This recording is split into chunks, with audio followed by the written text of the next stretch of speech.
Okay, Assalamualaikum warahmatullahi wabarakatuh. So hari ini saya akan cuba untuk terangkan bab 7 untuk pelajaran kimia, iaitu asid dan base. Okay. So yang pertama yang perlu semua orang tahu, yang perlu awak fahamkan adalah maksud bagi asid. Okey, apa yang dimaksudkan dengan asid? Asid adalah bahan kimia yang mengayon di dalam air menghasilkan ion H positif. Okey, yang kedua yang perlu awak tahu adalah maksud bagi base.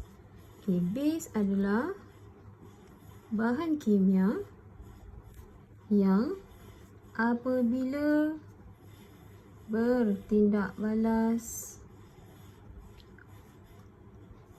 dengan asid akan menghasilkan garam dan air sahaja. Okey. Okay, istilah yang ketiga yang perlu awak tahu juga adalah alkali. Okay, alkali adalah pula alkali ialah bahan kimia yang mengayon di dalam air menghasilkan ion OH negatif. Okey, kadang ada orang tak faham base dengan alkali ni benda yang sama ke? Okey, konsep utama dia, okey, dalam matematik awak belajar tajuk set kan. So sebenarnya dia macam satu set semester. Okey, dan di dalam dia ada subset. So awak kena ingat base adalah set semester dan alkali ini adalah subset. Okey, maksudnya kat sini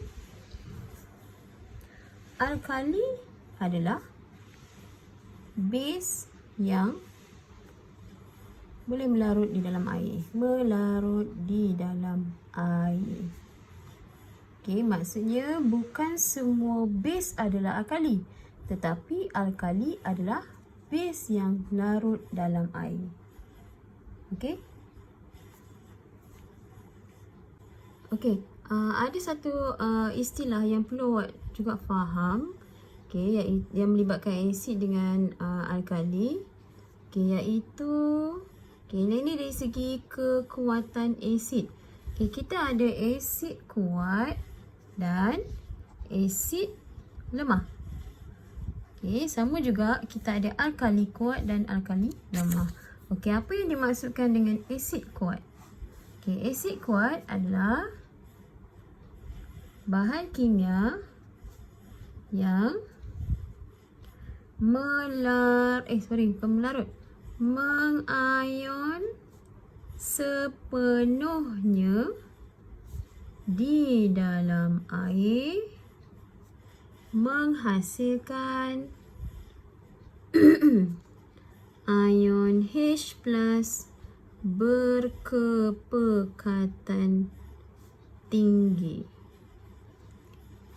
Okey, dari segi persamaan kimia, persamaan pengayonan adalah, okey, saya bagi contoh asid hidroklorik HCl apabila dilarutkan di dalam air akan mengayon kepada sepenuhnya akan mengayon kepada H positif dan Cl negatif. So kalau awak tengok kat sini single arrow ni anak panah yang satu arah ini merujuk kepada mengayon sepenuhnya. Okey. Untuk asid lemah, okey, apa yang dimaksudkan dengan asid lemah?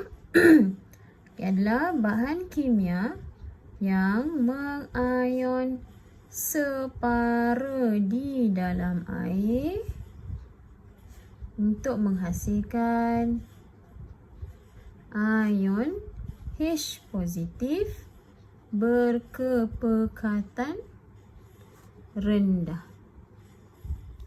Okey, contoh mudah untuk asid lemah adalah CH3COOH. Okey, apa nama asid ni?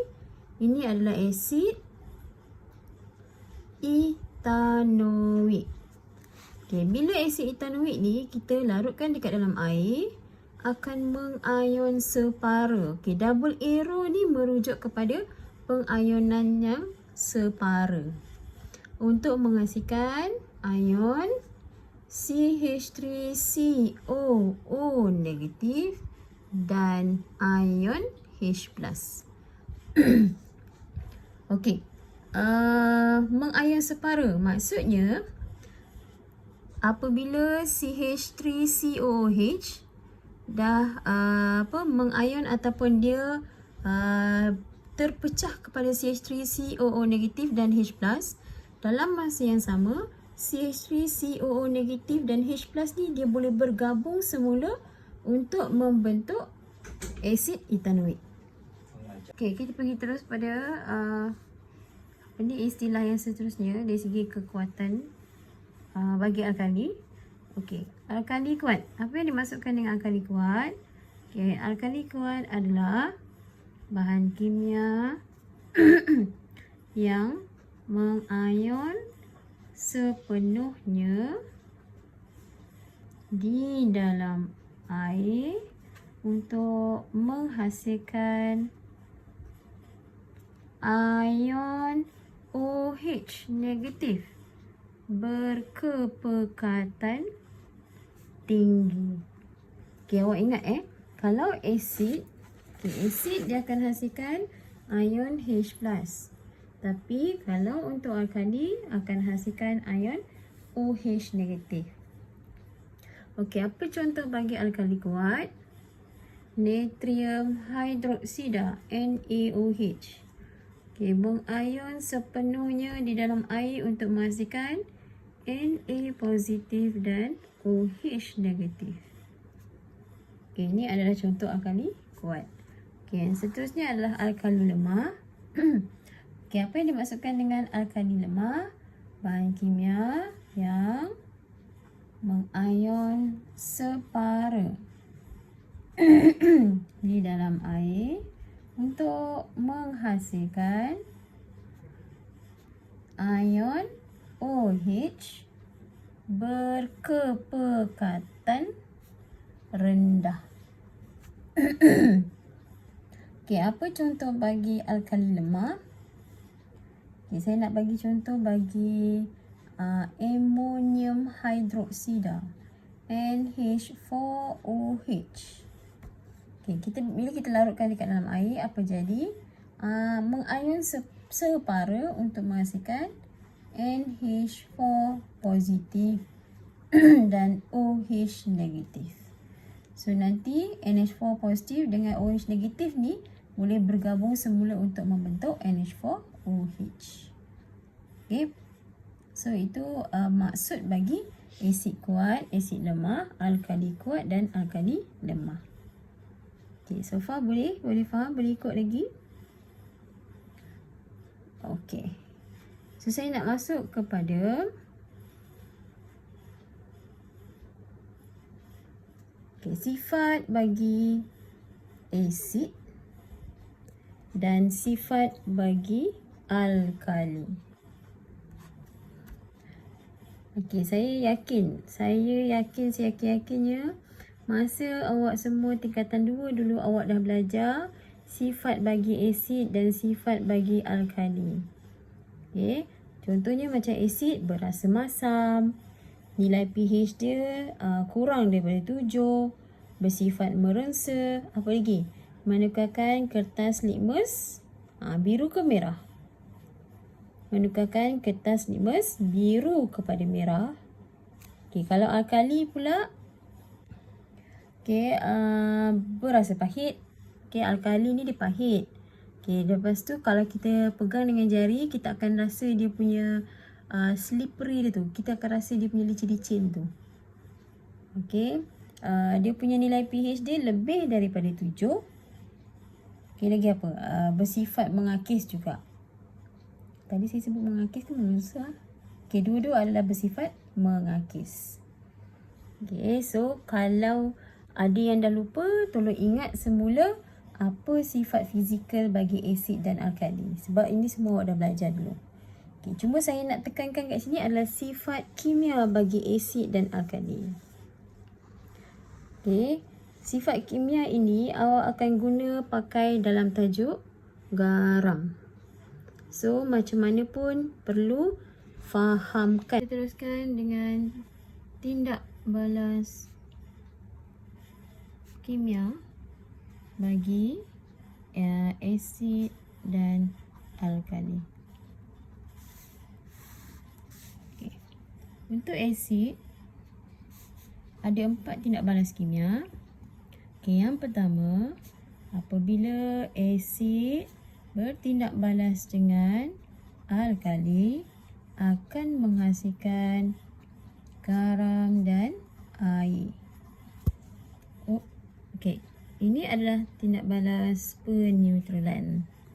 Okey, contohnya, apabila asid hidroklorik, tindak balas yang kedua ialah asid bertindak balas dengan logam oksida ataupun oksida logam, akan hasilkan garam dan air. Contoh tindak balas dia adalah, katakan saya gunakan asid nitrik, bertindak balas dengan logam oksida, katakan adalah kuprum oksida, akan hasilkan garam, kuprum nitrat dan air. Seimbangkan persamaan. Tindak balas yang ketiga, apabila asid bertindak balas dengan logam, ini akan menghasilkan garam dan gas hidrogen akan dibebaskan. Sebagai contoh, apabila asid sulfurik bertindak balas dengan logam magnesium, akan menghasilkan garam magnesium sulfat dan gas hidrogen akan dibebaskan. Dan tindak balas yang keempat adalah apabila asid bertindak balas dengan logam karbonat, ini akan hasilkan garam, air dan gas karbon dioksida akan dibebaskan. Contoh tindak balas adalah, katakan saya nak tindak balaskan asid hidroklorik dengan kalsium karbonat. Ini akan menghasilkan garam, kalsium klorida, air dan karbon dioksida. Okey, seterusnya kita masuk kepada tindak balas kimia untuk alkali. Okey, ada 2 sahaja tindak balas untuk alkali. Yang pertama, apabila alkali bertindak balas dengan asid, akan menghasilkan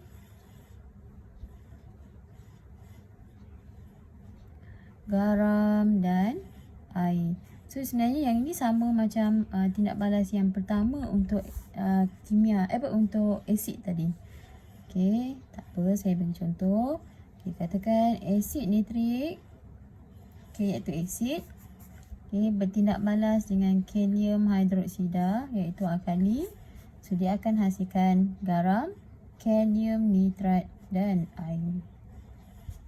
Tindak balas kimia yang kedua bagi alkali. Alkali boleh bertindak balas dengan garam amonium. Yang ini akan menghasilkan satu garam baru, air dan gas amonia akan dibebaskan. NH3 adalah amonia. Sebagai contoh, saya gunakan alkali natrium hidroksida. Saya tindak balaskan dengan garam amonium. Okey, contoh garam amonium adalah amonium klorida. Okey, ini contoh garam amonium. So, garam yang akan dihasilkan adalah natrium klorida, H2O, air dan gas amonia. Okey, yang ni nanti awak kena balancekan ya. Seimbangkan.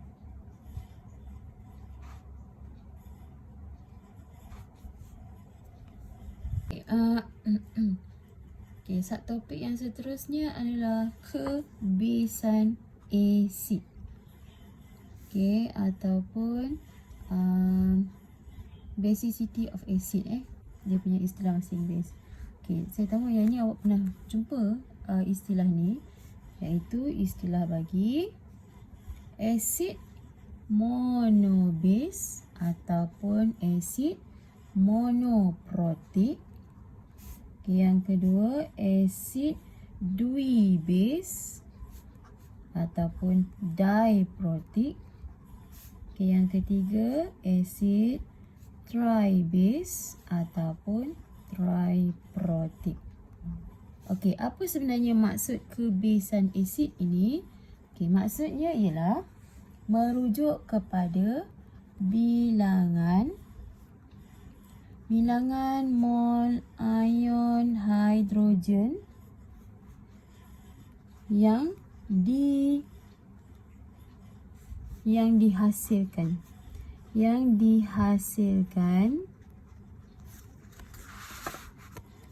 oleh satu molekul asid. Okay, so dia merujuk kepada bilangan mol ion hidrogen. Okey, kita pergi satu persatu. Okey, untuk asid monobase ataupun monoprotik, okey, apa maksud dia? Asid yang mengion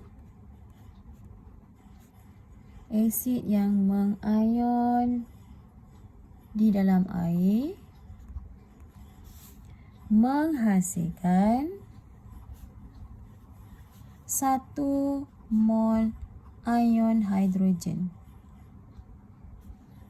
Okey, contoh asid monobase ataupun monoprotik, HCl, asid hidroklorik. So, apabila asid hidroklorik dilarutkan dalam air, mengion kepada H positif dan Cl negatif. So, kalau kita perhatikan kat sini, bilangan mol H plus yang dihasilkan adalah 1 mol. Okey, contoh lain, HNO3, asid nitrik, akan menghasilkan, pengionannya menghasilkan H plus dan NO3 negatif. So, sama juga kat sini akan hasilkan 1 mol ion hidrogen. Okey, untuk maksud yang kedua, asid dwi-base ataupun diprotik, iaitu asid yang mengion di dalam air menghasilkan 2 mol ion hidrogen. Okey, di maksudnya 2, mono maksudnya 1. Okey, contoh H2SO4, asid sulfurik, larutkan dekat dalam air akan mengion kepada H positif dan SO4 2 negatif. Okey, mana datang dia punya diprotik tu? Okey, kita kena seimbangkan persamaan. Okey, hidrogen sini 2. So, kita nak seimbangkan, tambah 2 di depan H+. Okey, SO4 ada 1. SO4 sini pun ada 1. So, awak boleh perhatikan tindak balas pengionan ni, yang mana 2 mol H+ dihasilkan. So, asid sulfurik adalah contoh asid dwi-base ataupun diprotik. Okay, maksud yang seterusnya adalah asid tri-base ataupun triprotik. Okay, tri maksudnya 3. Okey, maksud dia asid yang mengayon di dalam air menghasilkan 3 mol ion H+. Okey, sebagai contoh, asid fosforik, okey, mengayon di dalam air akan hasilkan H+ dan ion fosfat. Okey, so seimbangkan hidrogen sebelah sini ada 3, tambah 3 di depan H+. So di sini 3 mol H+ dihasilkan. So asid fosforik adalah contoh asid tri-base ataupun tri-protein. Kita pergi pada subtopik yang melibatkan pengiraan. Okey. Untuk mengira kepekatan asid dan alkali.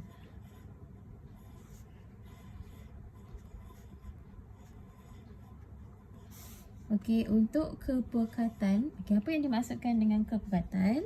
Okey, kepekatan adalah merujuk kepada ukuran bagi kuantiti bahan terlarut dalam 1 dm³ larutan. Okey, kuantiti bahan terlarut. Okey, awak dulu pun dah pernah belajar untuk menghasilkan satu larutan. Okey, kita refresh balik. Untuk menghasilkan satu larutan, kita kena tambahkan bahan terlarut di dalam satu pelarut untuk hasilkan larutan. Okey, ini sekadar refresh untuk awak belajar dulu masa tingkatan 2. Okay, untuk pengiraan kepekatan, kita ada 2 kaedah ataupun 2 unit. Okay, yang pertama, unit bagi kepekatan adalah G/dm padu. Okay, ini merujuk kepada jisim bahan terlarut bahagi dengan isi padu pelarut. Okay, ingat jisim dalam unit gram, isi padu pelarut dalam unit dm padu. Okay. 1 dm³ dm padu sama dengan 1000 cm³ cm padu. Okay, ini hanya pertukaran unit. Okay, yang kedua, untuk kepekatan adalah unit mol per dm³. Merujuk kepada bilangan mol bahan terlarut bahagi dengan isi padu pelarut dalam unit dm³. Okey, daripada G/dm³ boleh tukar kepada mol dm³ dan mol dm³ boleh ditukarkan kepada G/dm³. Okey, sebelum saya terlupa, okey, nama lain bagi mol per dm³ adalah kemolaran, ataupun dalam bahasa Inggeris kita panggil sebagai molarity. So, kepekatan ialah kemolaran ataupun molarity, tapi kemolaran ni mesti dalam unit mol per dm³. Okey, G/dm³ adalah kepekatan. Dia tak ada kaitan dengan kemolaran. Okey, untuk pertukaran unit dari G/dm³ boleh tukar kepada mol per dm³ dan mol dm³ boleh tukar kepada G/dm³. Okey, macam mana kita nak tukar? Okey, daripada G/dm³, kita akan bahagikan dengan jisim molar. Okey, kalau daripada mol dm³ ke G/dm³, kita darabkan dengan jisim molar. Okay, seterusnya untuk pengiraan yang melibatkan bilangan mol. Melibatkan bilangan mol. Okay, sebelum ni bab 3 tingkatan 4 awak dah belajar. Untuk mengira mol, kita gunakan formula mol sama dengan jisim bahagi dengan jisim molar. Okay, bila kita nak guna ni, bila bahan kimia tersebut dalam bentuk pepejal. Maksudnya kalau pepejal kita boleh timbang dia punya jisim. Tapi bila melibatkan asid dan alkali, asid alkali kita tahu dia dalam bentuk larutan. So kalau untuk dalam bentuk larutan, kita gunakan formula mol sama dengan N sama dengan MV bahagi 1000.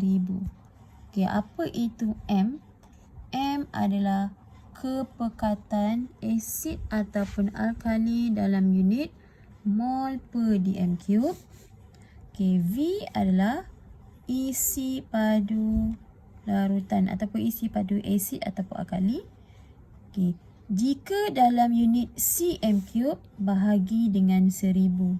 Tetapi jika nilai V diberi dalam unit dm cube, tidak perlu bahagi dengan 1000. Okay.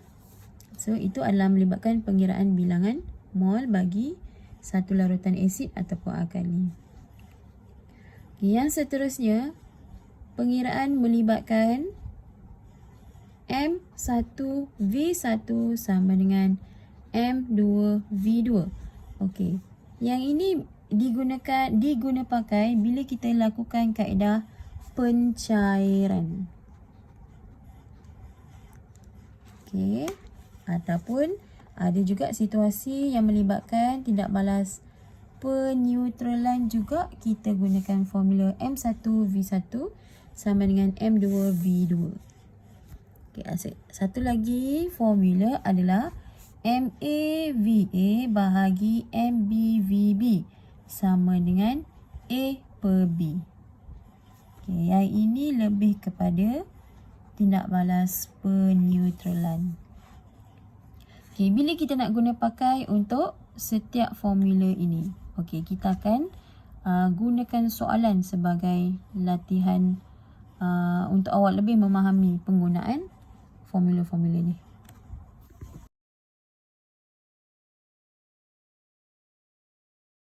Okay, soalan latihan nombor 1 yang saya ada sharekan gambar tu. Okay, macam mana kita nak buat soalan tu? Okay, dekat dalam soalan ini, 25 cm3 larutan natrium hidroksida yang tidak diketahui kepekatan dia memerlukan 26.50 cm3 bagi 1.0 mol per dm3 asid sulfurik untuk tindak balas sempurna dalam pentitratan. So, dia suruh kita kira kemolaran bagi larutan natrium hidroksida tersebut. Okey. Apa-apa pun bila melibatkan pengiraan, tolong buat persamaan. So, step yang pertama adalah persamaan kimia seimbang. So, di sini tindak balas antara natrium hidroksida dan asid sulfurik H2SO4. Okay. Ini adalah alkali, ini adalah asid. So, bila alkali bertindak balas dengan asid, akan hasilkan garam dan air. So, garam yang terhasil adalah natrium sulfat dan air. Okay. Saya cakap tadi persamaan kimia seimbang. Na sini ada 2. So, kita seimbangkan Na sini pun ada 2. Okey, dia sebenarnya kaedah dia macam ni. Kita keluarkan satu persatu. Biar lambat, janji apa yang kita buat tu betul.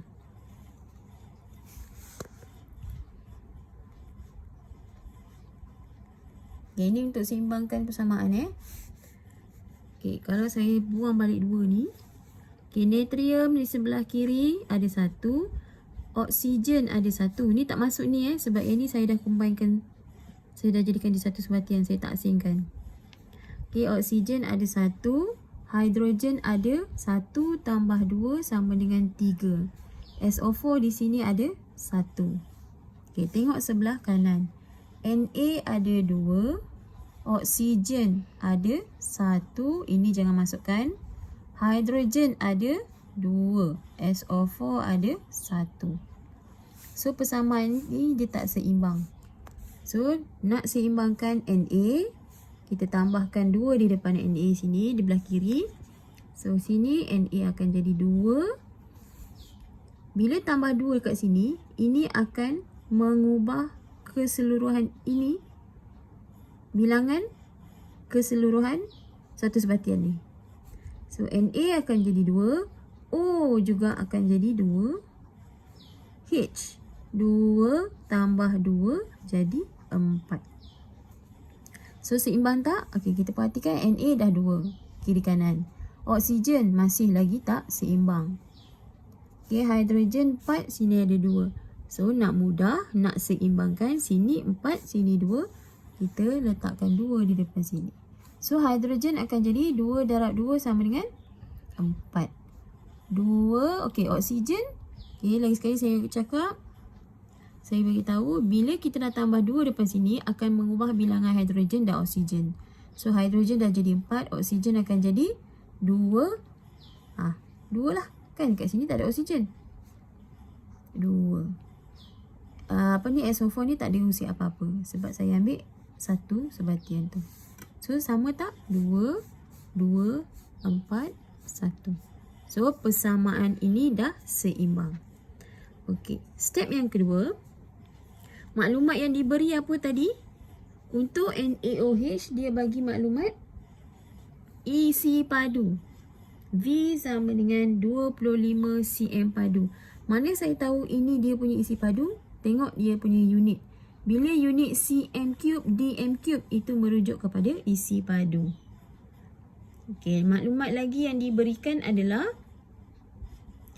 maklumat bagi asid sulfurik. Asid sulfurik di sini dia beri isi padu sama dengan 26.5 cm padu dan kepekatan M sama dengan 1.0 mol per dm3. Okey, macam mana saya tahu ini adalah kepekatan? Tengok unit mol per dm3. Sebab tu tolong alert dengan setiap unit yang diberikan. Okey. So, apa maklumat ataupun apa formula yang kita nak guna? Okey, kita senaraikan dulu apa formula-formula yang kita dah buat tadi. Okey, yang pertama N sama dengan mv per 1000. Okey, di mana N adalah bilangan mol. Okey, yang kedua kita ada formula M1V1 sama dengan M2V2. Dan yang ketiga kita ada formula MAVA per MBVB sama dengan A per B. Okey, A per B ini merujuk kepada bilangan mol daripada persamaan seimbang. So daripada tiga formula yang diberi, saya akan guna pakai formula yang ketiga. Okey, kita tengok macam mana kita nak applykan. Okey, MA adalah kepekatan asid, VA isi padu asid. MB adalah kepekatan alkali, VB isi padu alkali. So di sini maklumat yang tak diberi adalah kepekatan bagi alkali. So kita nak cari MB. Okay, masukkan dalam formula MA 1.0 darab VA 26.5 bahagi MB nak cari dan VB adalah 25. Okey, AB mana nak dapat? Okey, sebab tu kita kena buat persamaan yang seimbang. A adalah bilangan mol bagi asid. So kat sini daripada persamaan bilangan mol asid kat sini 1. So A sama dengan 1. B pula adalah bilangan mol bagi alkali. So di sini adalah 2. Okey.